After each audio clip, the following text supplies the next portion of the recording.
I just decided to ask myself a lot of difficult questions, which is, how do I start over without starting over?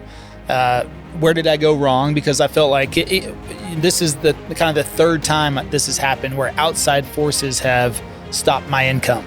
And so I said, okay, so clearly I'm doing something incorrectly, but what's the limiting factor? And what I realized is that it was me.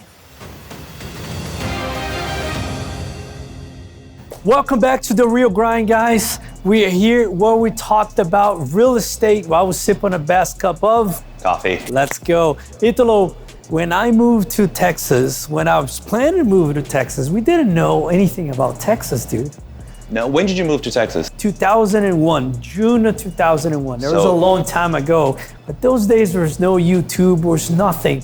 But today, imagine if you're gonna move someplace, especially to Texas, and have somebody that can come in and give you all the ins and outs about the city. The full blueprint, pretty much? The best pockets, the best schools. I didn't have that back then. I know, but the guest today, he's an expert on here in Texas, especially, and we're gonna talk all about the market, all about his experience. He's great, he is great. But before, let's get the show started, let's go. Waking up to success, now we're getting it started. This is the real grind. Everything you've been wanting, building an empire, no question. Talking about real estate, investing, making the millions, no stopping. While we sip on, go and make coffee. The real grind, this is the real grind, let's go. He's a real estate agent, video creator, and co-founder of Live in Dallas, Texas.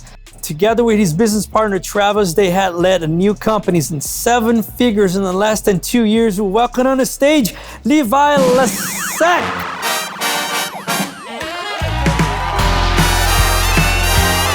Brother, super excited that you're here, man. I meant to wear this guy here, and I've been wearing. You can see somewhere in here because I've been wearing it, man.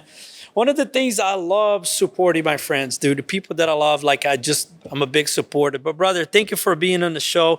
I appreciate you. You're the new YouTube sensation here, man. Thanks. And brother, I want to start by asking about your beginnings a little bit, like where you grew up and where to go to school, and a little bit about Levi, a young Levi. Young Levi, kind of like young Sheldon, huh? Let's go, man. It's probably a mastermind behind that. Man, I actually grew up a couple hours south of Dallas, here in Stephenville, Texas. Okay. And if you're not milking cows or riding bulls, there's really not much else to do there.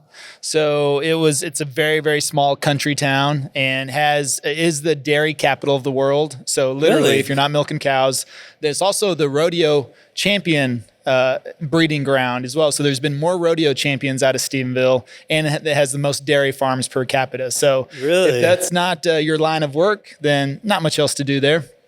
So I don't know. I always had, we didn't ever come to Dallas that often, but when we did, I think I was just always caught up in the buildings and just the size and everything. And I was like, I got to get to Dallas as fast as possible. But once I graduated high school, I worked about a year doing labor jobs. So I was like mopping floors and stocking shelves. And I actually used to buff floors, if you know what that means. So before AutoZone, there was Chief Auto Parts.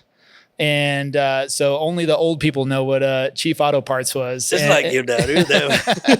So, and I cleaned the floors of Chief Auto Parts. And what's funny was that was in 1998, 99. And there was one Chief Auto Parts store in Frisco, Texas. And at the time, Frisco was nothing except for that Chief Auto Parts store. Really? Like Frisco it was just a bunch of farms. Yeah, it was all field, all cornfields, all farms. And I used to drive because I would drive sometimes from Stephenville. I would just come and work in Dallas. So I'd drive 2 hours to Dallas and then do my routes and everything. But I would work like 3 days a week. I consolidated all my routes.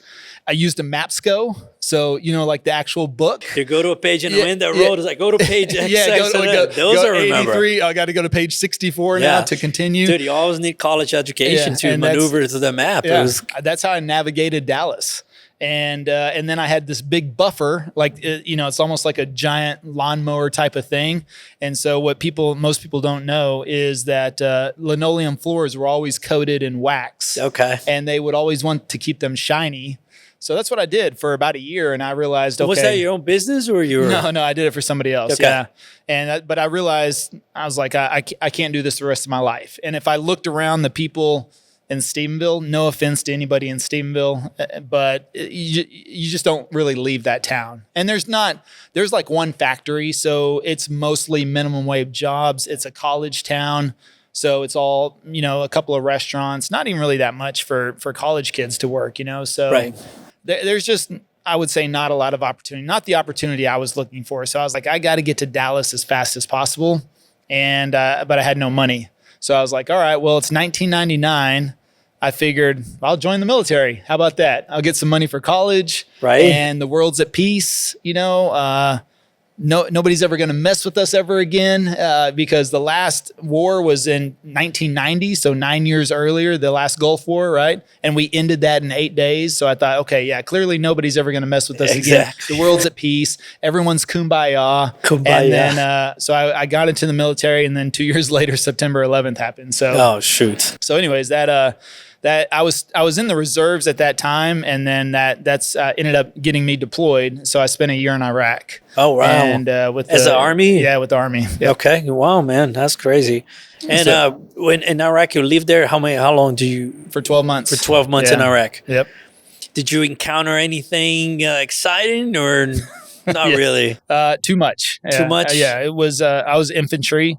So I ran gun trucks, combat patrols, base camp security, and QRF, which is called Quick Reaction Force. Yeah. Which that's you respond. You're like first on scene for a lot of things too. So if you weren't in an incident yourself, if somebody else got into an incident, then we'd have to go and respond to that. Wow, I didn't know that, man. That's that. I didn't know that you went to. I knew you were military, but I didn't know that you went to Iraq. Yeah. All that. And yeah, it was it's a character building exercise. Yeah, that's what that is. I love the military, man. I can serve myself because when I was coming from Brazil and all that stuff, right? But I always wanted to be a military for some reason. I really appreciate it. But so after that, what happened? Well, the funny thing is that right before that, as I mentioned, I got into the military. I got out. I got into a sales job. I started selling gym memberships with this guy at Bally Total Fitness, and that's what really started my sales career. So Bally Total Fitness at that time was one of the top gyms in around 2001, and this guy recruited me, and I was like, okay, cool. And he taught me sales, and then he took me to like my first Brian Tracy event. So that was the first time I was ever exposed to self-help or self-development or somebody that taught sales. And I started to just become an avid learner of sales. I just thought I never really had much direction about where I wanted to go in my life. But when I locked into sales, I was just naturally good at that. But also as I started to study and learn, then I started to get really, really good at that.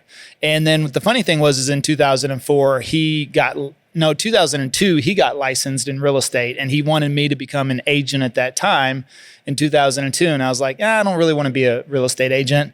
And so I continued, in my sales career for about 2 more years until 2004. And then I decided, I was like, okay, I'm going to give this real estate thing a try. And I got licensed, but I only had my license for 1 week whenever I got the call to get deployed. So whenever they reactivated me, because I was still in the reserves at that time, and they said, nope, we're going to deploy you in 4 days. So report to Fort Hood, holy shit, say your goodbyes, and then I was gone for a total of 18 months. So we had to go down to Fort Hood and do 6 months of prep training before spending a year in Iraq. So I came home in 2006. And then from there, I got back into sales. I actually went into cell phone sales. And then that led to pharmaceutical sales. And then I started my first company and doing financial services. And so that led me up until about 2020, until the world shut down, right? So my financial services business, I was working with teachers on retirement planning. So it was really lucrative because I worked like 9 months of the year. I took the other 3 months off. Yeah. And I had a teacher schedule, but I had like 5 times the teacher's income. So I was living a very nice life as far as, making multiple 6 figures and then traveling the world. I went to 24 countries inside of 3 years. And then, and then everything shut down 2020. So because I worked with teachers at the schools, I would meet with them and that I couldn't meet with anybody anymore. So and that it was kind of an education of retirement or for So teachers they're all part of a state pension plan. Yeah, but what they never really understood was that wasn't going to pay them 100% of their income when they retired. So my job was to kind of help them close the gap, and they had no idea about retirement plans, 403bs. 403bs are the 401ks, but for the teacher industry. So kind of the same difference. And most of them, 99% of the time, they didn't even know what a 403b was. They just knew they couldn't invest in a 401k because they're a teacher, but like nobody told them, well, you have a 403b as an alternative. It was just bizarre. So, but it was great because I felt like I was doing something very noble, helping them close the gap. And I would do simple calculations. Okay, you've got, 15 years left till retirement. You're only going to get 55% of your pension. So we got to close 45%. How do we do that? What do we invest each year, each month to each year over the next 15 years? And so we'd give them a little roadmap, and then get them started on retirement and investing. And so it was really cool. Right. And, but yeah, once everything shut down in 2020.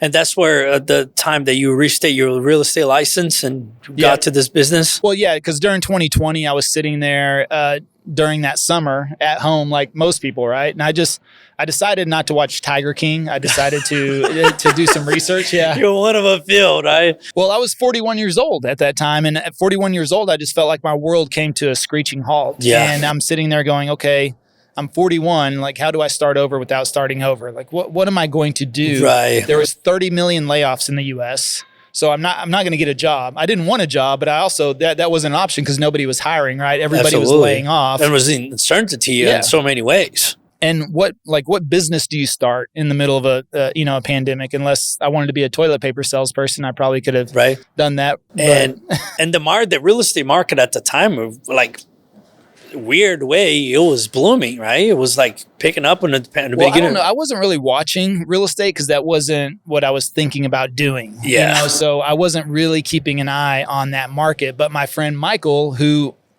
got me licensed in 2004, and which, by the way, whenever I was deployed and everything, my license expired and I just never renewed it. So I had a dormant license, you could say, for 15 years. Yeah. And so he's coming back to me and he's like, hey, dude, now's the time to get into real estate. He's like, I'm telling you, you need to get into real estate. And he's always just believed in me. He knows my character. He knows my work ethic. He knows how I take on projects. Yeah. So he knows whatever I put my mind to, I can accomplish. But I just never really wanted to be a real estate agent. So I was like, okay, cool. Well, let me think about that. I said, if I don't want to be an agent, I'd rather be an investor. So this is what's going through my head. Literally during the summer of 2020, I'm like, okay, I'd rather be an investor. I had up to 7 rentals at one time, single family homes. I had done a few fix and flips, but all of that was part-time. I'd never earned a full-time income from investing. It was all just, I did 1 or 2 fix and flips max per year. And probably made an extra 20K here or there, nothing too big. And I had sold off all my rentals. I sold off all 7 rentals in 2019 because I thought the market was going to crash then. Yeah. And so let me cash out. Yeah, I was like, let me cash out. I didn't know what I know now, right, which I would have held on to all of them, or I could have just held on to them for an extra year or 2 and I probably would have doubled my money, right? But, I didn't know. So 2019, I was kind of like, I'm tired of dealing with this. Yeah. So I'm going to sell them off. And then 2020 happened, and then I'm sitting there going, okay, well, maybe I'm going to do investing full time. So I started buying courses. I bought some courses, probably spent about $20,000 on courses, investing courses. And I actually invested a lot more money into a couple of Amazon stores. So I found some guys that were building Amazon stores and were looking for shipping. And of course, Amazon during 2020 was blowing up. So I was like, that's got to be a good investment. And so I invested over $160,000 into that. 20,000 into real estate investment courses. And I knew the Amazon stores were a long-term play. So I started to go through the courses. I'm like, I'll start learning investing. Well, I went through a few of those courses, and the very first modules, they teach you how to cold call, how to door knock, how to send out postcards, how to drive neighborhoods and look for overgrown yards. And I was just like, man, that sounds like a lot of prospecting and I know, and beating down the doors. And I was like, I don't know. That sounds like being a real estate agent, kind of. But I was like, I don't know. But my friends are agents. So if I'm going to go into that or do that, maybe I should just work with them. And so that's what kind of led me into renewing my license, is because I just thought, okay, well, at least I have friends that have been in the industry for the last 15, 16 years. You know, they can help mentor, coach me a little bit, and I'm going to go that route. So that's what kind of led me back into that path. That's awesome, man. But I have so many questions. So many things I want to talk about. It's so cool. But are you a coffee guy? I am. Yes? Oh, yeah. How much do you like coffee on a scale from 1 to 10? Maybe 15. All right. So we're going to call in the coffee time with Levi. Let's go.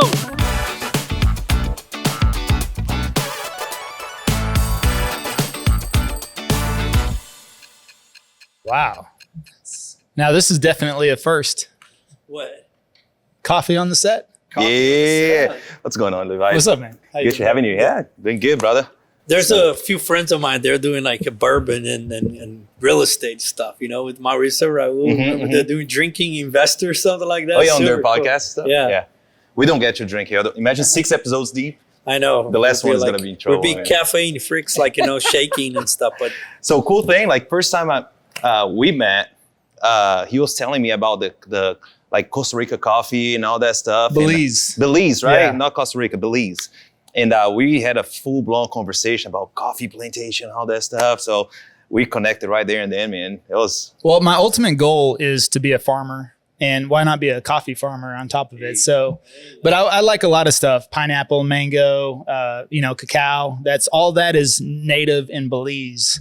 So Mayan cacao, like old school, ancient, Mayan cacao, and coffee. Of course, it's part of the coffee belt. And so, and I've got 200 acres there in Belize. yeah, you showed me the pictures. Yeah. Dude, that's awesome. But Man. I mean, So like in the valley. He gave a 15 score out of 10. He's going to consume his entire coffee production. So good thing he has the other things going on too.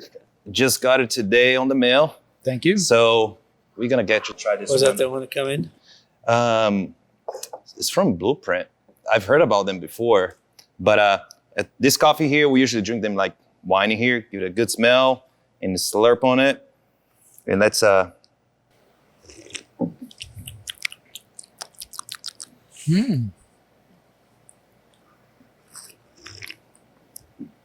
This is a really interesting citrus on it. This is very different than what we used to have. Let's see here. They don't tell me the notes, but they do say it's, I don't marketing, it's very important, right? So they give you the scale here. So body is 2 points, sweet 2 points, bright 2 points. But out of what? Out of 2. It's 2 out of 2. It's 2 out of 2. But it's on our subscription now, which is very interesting. We do get a lot of coffee for espresso because we do drink lattes in the morning, and we get lighter coffee like notes for the afternoon because that's when we drink pour over. And this is for espresso. Think about a blueberry, and I'm kidding you, man, and sip on it again. It's really, really, really close to very fruity. And the thing is, man, we talk in the show all the time. Like the coffee is a fruit that is so sweet, and people think about coffee, and dude, every show where it's like, I'm used to the dark roast. That's what I like, thinking that just gonna get the caffeine out of it. But actually, if you know at home and you'll be able to see and taste this, a good, enjoyable kind of coffee, it's amazing, man. Absolutely. It's great. Well, when I smelled it, he let me smell the beans, and I could tell it was Ethiopian. So. This guy's a pro, man. There you go. Because like, where's it from? I couldn't read it. It's in English.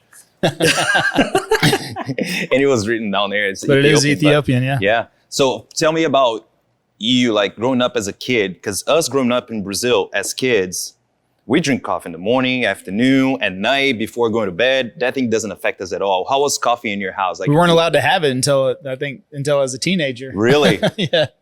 How crazy I grew up in right? a very, I would say, structured environment. Some would say strict, but I would say structured to where, there was a lot of rules. So whenever your parents were out, did you like sneak out and have coffee on your own? Like, did you try? I don't think kids will go for that stuff. No, I don't know, man. I went to the liquor cabinet.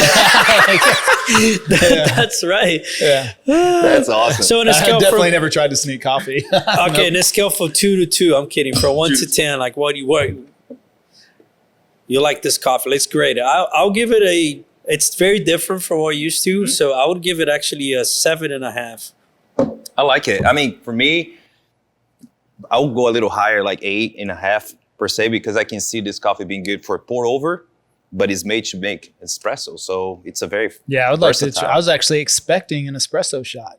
Do you want espresso shot? I'll pull espresso shot. Yeah, for sure. Pull espresso shot. Then I can tell you. I'm gonna pull the true rating. Okay, no, I'll do it different. I have one coffee in there. It's special. The machine is dialed in for that coffee. I'm gonna get you to drink one of those espressos. Oh, that one is good. Yeah, it's like a nectar. Good deal. I want to hear more of your story, man. Oh, she got one. Okay. She got the first one right there. Right. So she got to try it first because I was like, "Do you drink coffee?" She's like, "I'm Brazilian." I was like, "My bad," because we do drink a lot of coffee. But dude, thank you so much for having you here. Before you go, I actually have one for you as well. But all right. So nice. whenever you're drinking your coffee at home, it's not gonna be on little mugs with the real grind. So nice. You get one of those fancy schmancy, the real grind mugs, and I definitely want to hear more of your story, brother. I like it. Thank you so much for sharing. Yep. Let's I'll go. talk to you in a bit. Welcome to Empire Living Solutions. This is a brand new business that we come out of a solution for a problem that we had. We're being struggling with buying material and goods for our apartment renovations. After 5 properties, over 750 units, we have a lot of turns. So by buying directly and forming our own brand to buy directly overseas and going to manufacturers and testing products, and after all these years, we mastered and crafted these products, and now it's available to you, syndicator, operator, property management, or even if you do flips or developing new construction, anything, we have solutions for you to save on cost of material and have a one-stop shop so you can run your properties to the max performance. Mr. Levi, man, this coffee is good. All right, so, well, you have, because I relate sales, people that actually does good in sales, they become like good entrepreneurs because the core of any businesses, man, is sales. Obviously, you know, the marketing for marketing, but sales and overall. So how was the turn point that I was like, okay, I'm going to make this as a business now? And second question is like, how did the brand on YouTube started it? Because I know you're big about that, to talk about the YouTube and all this stuff. So how did that start? I mean, it's a great question. So what I was doing was looking at my life over 2020. Again, you know, at 41 years old, when your business and I would say your life, your income just comes to a halt. I just decided to ask myself a lot of difficult questions, which is, you know, how do I start over without starting over? Where did I go wrong? Because I felt like this is the kind of the third time this has happened where outside forces have stopped my income. And so I said, okay, so clearly I'm doing something incorrectly, but what's the limiting factor? And what I realized is that it was me. And what I had done was I had always been the best salesperson, but I was always the best belly to belly salesperson, the best in-person salesperson. Guess what? That it always took me to have that conversation with that person. And ultimately, every time I went home at the end of the day, you know, my business stopped, really, right? I mean, my income stopped. It only happened during the day whenever I was generating sales. And whenever I started the next day, I felt like I was starting back over again. But then you have something like, a pandemic happen, or before, whenever I was deployed, or I'd also gotten really sick in my life as well. And that took me out from a physical standpoint. Every single time I was removed, my income stopped. So that was just something that I said, okay, I can't let that happen ever again. I don't want to be in a position to where everything is dependent upon me. And I think a lot of people say things like, well, if I want it done right, then I'll have to do it myself. Or I can't afford to hire somebody, or nobody will ever do it as good as me. And you know what? That may be the case. But if you don't hire somebody, well, then you'll never be able to scale and grow. And you know what? Maybe people won't be able to do it as good as you, but if they can do it 60 or 70 or 80% as good as you, well, then you've just, added, 80% to your level of output. Is 80% of help that you can do by yourself? Yeah. And if you add another person, you just added 160% of what you can do. So even if you find 2 people at 70 or 80%, that's still more of what you can do. So I just started to think, okay, well, I've got to leverage myself. I was a great salesperson, but I never really went after marketing.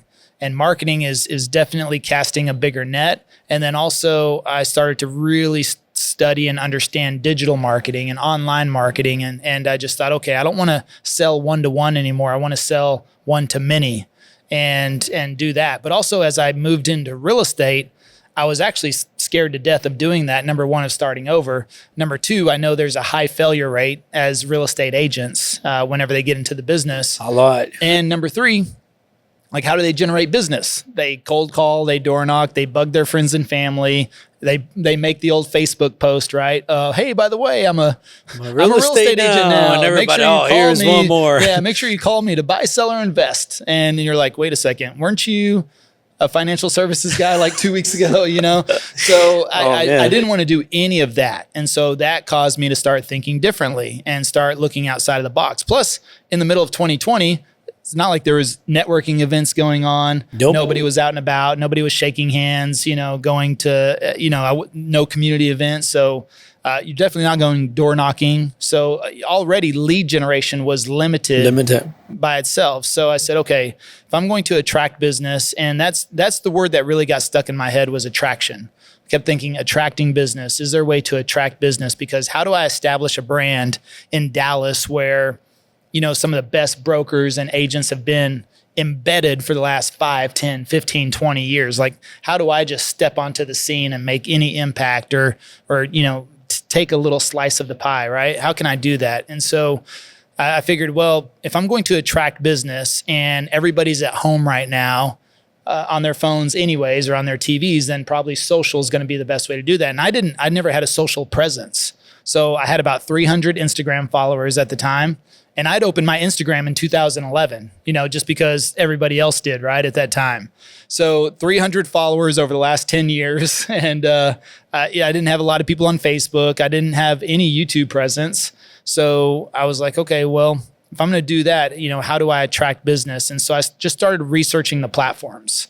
I looked at Facebook, Instagram, TikTok first, because that's where everybody was talking about those platforms and attracting business. Especially TikTok was the new thing at the time. Yeah, TikTok was brand new. Every agent was waking up with 10,000 followers. They'd go to sleep and then their silly video, their pointy video would go viral, right? Which loan should you get? And they just point to a bunch of little captions. And I was like, I don't really want to do that. I don't know. The short form platforms didn't really fit. I didn't feel like it fit me or my personality. Sure. And I was kind of like, I don't know, that's not me. YouTube was really the last choice. And when I started to really dig into YouTube, I was like, okay, well, last option, right? And I started to dig into that. And then what I learned is that YouTube's a search engine, not a social media platform.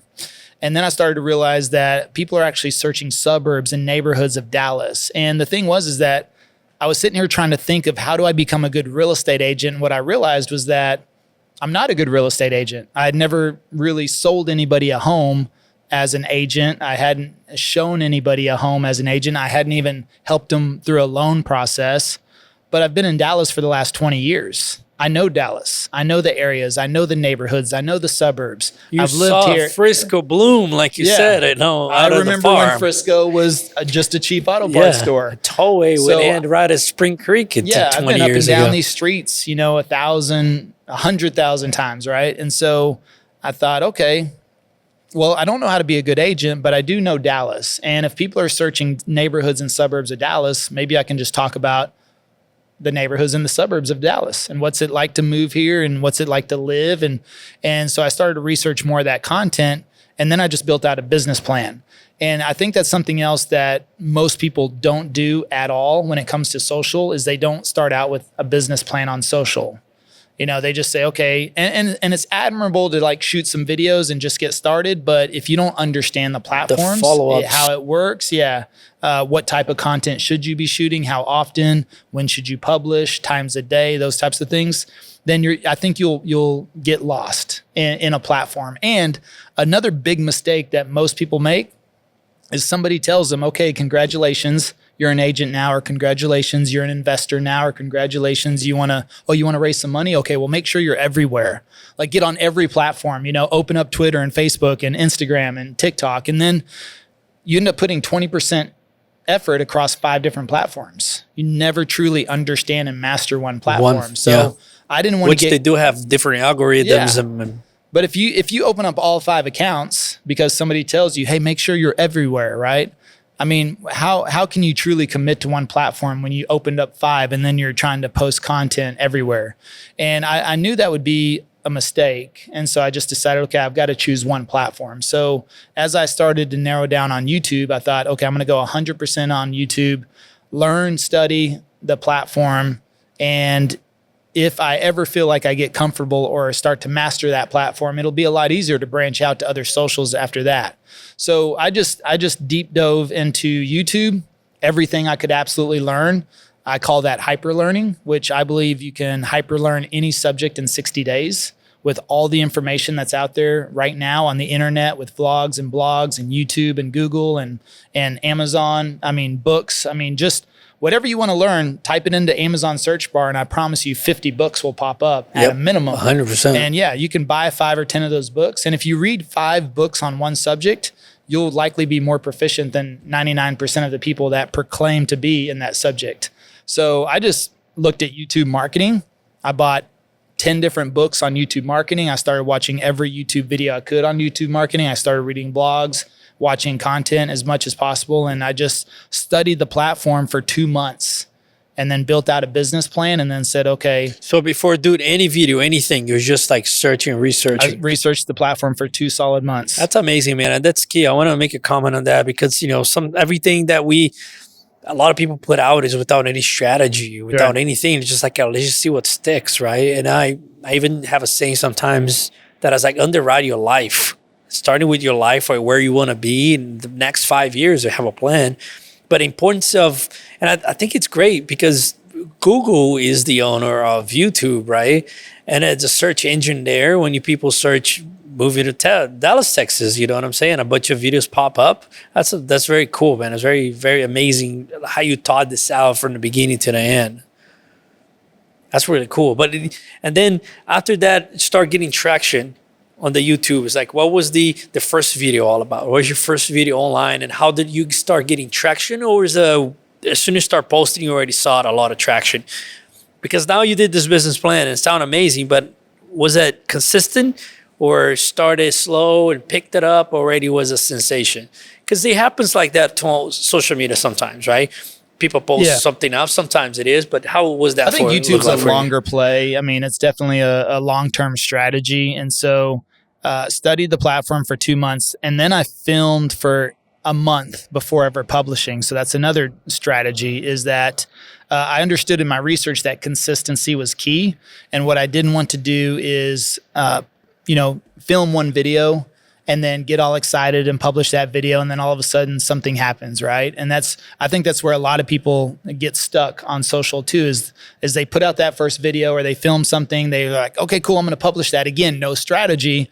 And then what happens? Life happens, health happens, real estate happens, family happens, and then all of a sudden, as soon as a few days or a week or 2 weeks starts to creep in, and you start to make excuses or lets life get in the way, then all of a sudden it becomes very easy to say, oh, well, I'll record that next video soon, or wait a second, or not. And then by the time 3 or 4 weeks goes by, you're kind of like, well, okay, whatever, Yeah. And you'll quit likely. So I didn't want to do that either. So I filmed a month's worth of content first before ever publishing the first video. So that way, as soon as I published the first video, I was already scheduled out for the next month.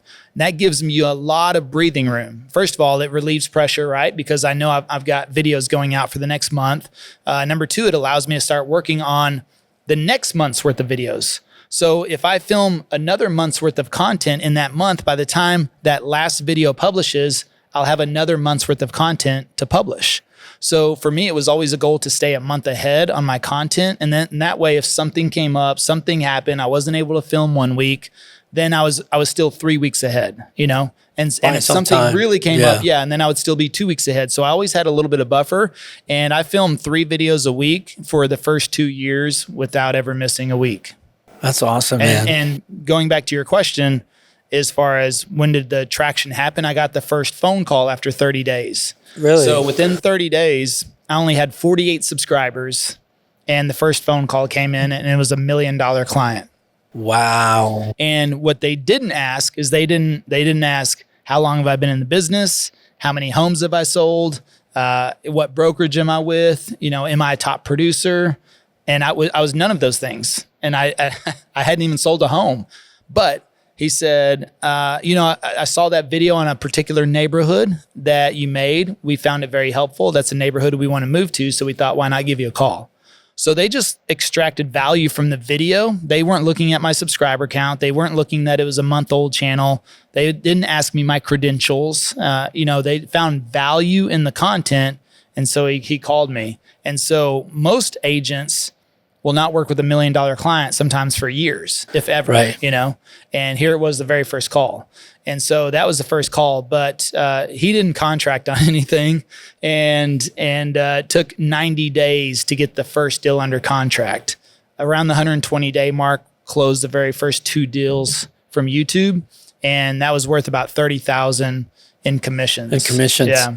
That's amazing, dude. Because, a lot of people say, oh, why do I waste the time and put it in? And I see a lot of your content online. You really try to help the other real estate investors, man, hey, this is a niche here. You guys should be doing this, and stuff. And so do you have I know that you wrote a book, and talk about this book a little bit. Yeah, so we have a education company, a coaching company, and so we teach other real estate agents and entrepreneurs how to do this, how to build out a lead generating passive prospecting YouTube channel. And so it doesn't matter if you're a plumber, electrician, multifamily investor, whatever your business is. If you follow the steps in that book, it shows you how to create a YouTube channel that can create leads ad-free. No advertising budget. So we've done this all organically through YouTube, and it's just a matter of creating the right content, optimizing the videos, getting found in search, and then you can monetize off platform. So as I started my multifamily investment journey, I started to create content around multifamily. And within a couple of videos, I'd already built up a significant list and was able to raise, a lot of money on the last deal just by emailing my list from the content I made on the videos. So again, that was just simple. If that's what I was using doing the same strategy, same thing that you use for the finding deals and finding investors, because this is one of the most difficult things on a multifamily side is to find, find capital, right? And you did that. You're doing this through YouTube platforms. Yeah, so I just I started to create videos on the deals that we had already closed on, because of course, according to regulations or rules, then, of course, depending on what it is, whether or not you can make videos on what you're actively raising on. So I just waited, again, patience, waited for a couple of deals to close, and then went back and walked those properties, did some Zooms, and walked the properties so people could see firsthand what was going on. Then jumped on Zoom with one of the GPs, talked through all the numbers, and then at the end of the video, I simply say, and guess what? Too bad you can't invest in this deal. It's already closed. But if you would like to be notified on the next opportunity that we come across, make sure you fill out our investor form in the description. Right. And I would just get, people filling out that form. And the thing is that whenever the next deal came up, clearly I'm not going to make a video on it. So I would just have a list to email and say, hey, our next opportunity. And every single one of those investors would say, hey, Levi, I really appreciate that video you made. It really gave me the ins and outs. And that's the thing, is that video builds relationship with people. 100%. So, yeah. And so they're able to watch that, and they can tell, because most of those videos I made were about an hour in length. So if somebody watches a whole hour of content with you, there'll be so much connection with you. Well, they can make a decision. They're going to make a decision whether or not they want to work with you. And if they may not like my hair, my nose. I like that, all you need is love and some great hair, right? So, But, they could watch that video and be like, okay, this guy's an idiot. And I'll never know. I'll never know, because they'll just go on about their ways. Or the people that are, okay, he makes sense. Yeah. Oh, I like the way he explains things. Oh, you know what? I would like to get in on his next deal. And then they fill out the form. I can just shoot them. And that's whenever we were raising for the next property. I just pulled that email list that I had, emailed and said, hey, you guys want to jump on a Zoom? And sure enough, I opened up my Zoom, and then all of a sudden I had 20 people on there. And this is what I say, like, also you're doing this for the long term, right? So maybe a guy is going to have a call with you, might not invest in the first deal or two, but he's still in your database, man. You never know. Yep. And that it creates, probably not at that time, but it can be later. Just like I said, the house that the clients call in and be like, hey, I'm not ready to buy a house right now, but they're going to think of you for you to take that time and do that. You know what I'm saying? Yeah. And on this last deal that we just closed out, I was asking one of the GPs, I said, hey, how much do we need? And they're like, well, really, if we could close out another 200 or 300K, that would be awesome. And we're right there at the finish line. I said, okay. I said, let me hit my list one more time and see what happens. I hit my list and got like 6 people on a Zoom call. 3 of them invested 100K each. And just like that, with one little email, one little Zoom call, we're able to pull in the last 300K very easily. And I have to say, man, I truly testify that the video that I shot with you, and thank you so much for coming to do one of our properties that we partnered together. And just because that video, somehow somebody found me on social media and DM me, hey, I really like the video that you guys posted with Levi, you know what I mean? So I never expected anything. Oh, yeah. Yeah, so that's cool. It's cool to see how the power for putting something out there that can get that return. And think about how they had to go through loopholes to find you. Exactly. There's nothing. Only my name showed up. You know what I'm saying? So they just search you out, find you on a different platform, message you. I mean, so that's going to be a committed person. Yeah. Wasn't an investor or anything, but just like to congratulate, say, hey, that's a great, I was asking good questions. But at the end of the day, it's like how the power of the videos and putting content out, and let's be honest, man, it's just like the Real Grind showed. It's not easy, to post all this production together, schedule with the people, but so many doors that opened for us after we started it I can't even tell you. Yeah. So Levi, tell us how can people get to know a little bit about you, and do you offer a mentorship as well, or this is just through the books and through the content? Well, I mean, we do. I mean, we do have a coaching program called Passive Prospecting, and so we have several different opportunities through that. Just depends on what somebody's looking for. So we go as low as. We have as low as you get the book. I mean, you can get the book on Amazon for $20. Yeah. I think that's the least amount you can invest in that, and it's well worth it. Somebody will make $1 million off that book. And then we have we have tiered from there. So of course we have ways that people can jump on weekly calls or monthly coaching.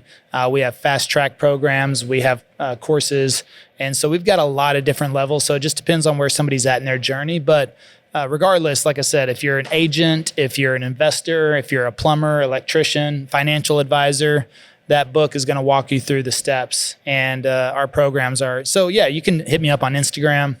We talk about all this YouTube. I'm like, yeah, hit me up on Instagram. But Instagram is more of like my personal way to reach out. Yeah, Levi Lascsak, and should be the only Levi Lascsak out there. And the last name is pretty complicated, man. Too. Brazilian guy here, humble Brazilian guy is gonna trying to pronounce difficult to pronounce last name. Yeah, is that a Polish? It's Polish. So, they can just go to passiveprospecting.com and you can see everything that we have on there. So we put out a lot of free content, and then of course we have all of our programs listed on there. Very good, man. Dude, thank you so much. I learned a lot from you. I follow you, of course, and it's good to see that actually there's a guy that works for us. He's in Brazil right now. He's moving out here. He's finishing up his paperwork. He's of our organization. And after I did that video with you, he started watching you all the time. It's dude, I already know exactly what I want to leave and stuff. So it was very informative, man. I commend it of everything you're doing. Very good. Very nice. All right, so this is going to be right now, the crew here put some questions for you, man. I'm going to put you on a spot here. All right. So this is the Spilling the Beans with Levi. Let's go.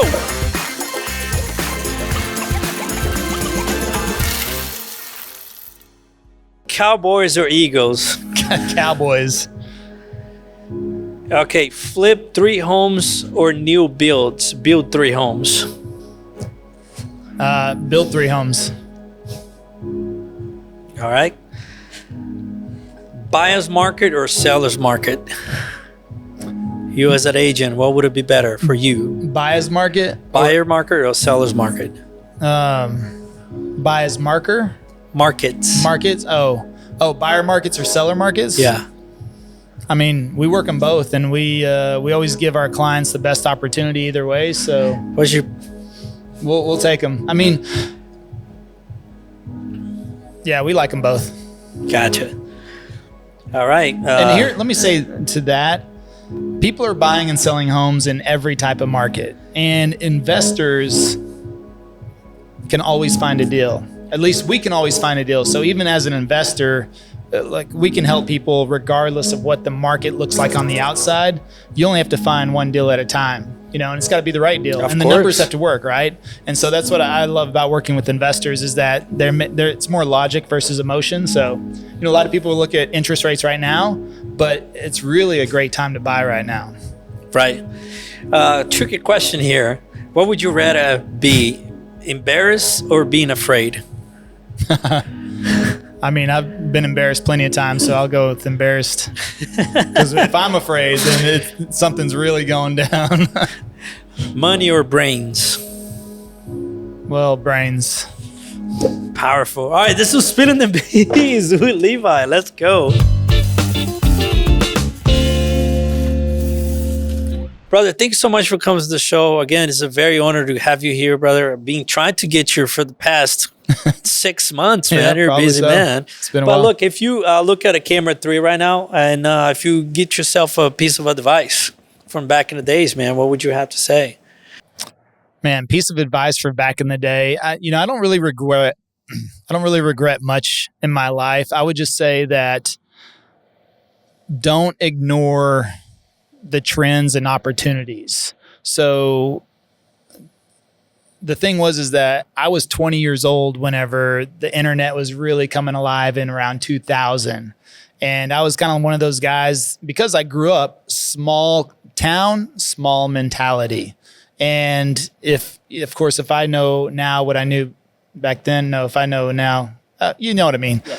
I would have taken it more seriously, right? But I also thought, okay, internet, we saw the internet crash happen in 2000. So we were like, okay, yeah, all that stuff's overinflated. And I just didn't take things seriously. And now we're moving into blockchain, AI, some very interesting trends that are going to upset the entire industry, every industry. So take those things seriously. You don't have to learn AI and blockchain and even multifamily investing all right now. You just got to do it piece by piece. Start the education process. I mean, when I started my education process on multifamily a year and a half ago, it wasn't a hyperlearn situation. By the way, if you need to make a change, hyperlearn a subject over the next 60 days, take massive action. But for me, I wanted to get into multifamily, but I didn't have the time or capacity. It's not my primary focus, but it's something I didn't want to continue to let slip me by.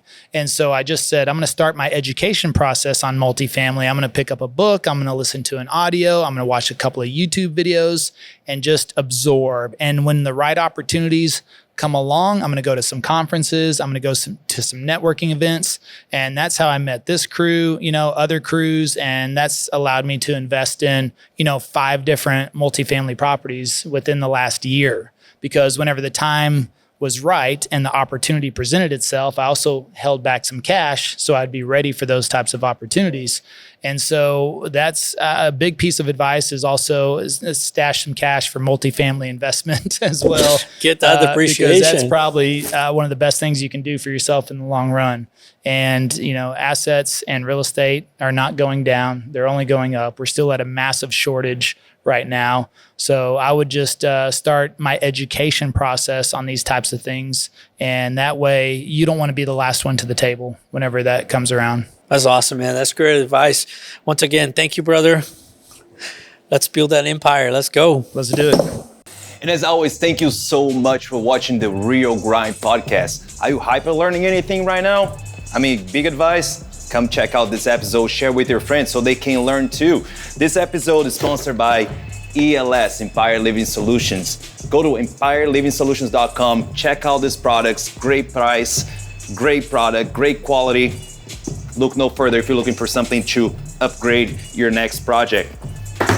Again, we're on every single podcast platform. There's no way you're gonna miss us out. Give us a thumbs up, give us a like. We truly appreciate it. And as always, this is the real grind. Let's go. Real grind. This is the real grind. Let's go.